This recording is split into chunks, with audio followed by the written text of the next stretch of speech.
হলদিয়ার jetty ঘাটে পলি সরানোর কাজের শুভ উদ্বোধন করতে এলেন কেন্দ্রীয় জাহাজ প্রতিমন্ত্রী শান্তনু ঠাকুর।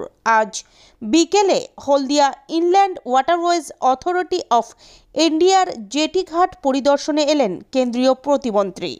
এদিন নতুন জেটি ঘাটের পরিকাঠামো মনোন্নয়নের কাজ খতিয়ে দেখলেন তিনি।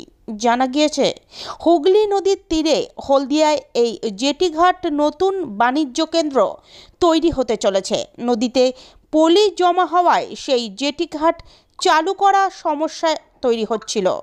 তাই নদীতে পলি সমস্যা দূরীকরণে হলদিয়াতে উপস্থিত হয়েছেন কেন্দ্রীয় জাহাজ প্রতিমন্ত্রী শান্তনু ঠাকুর।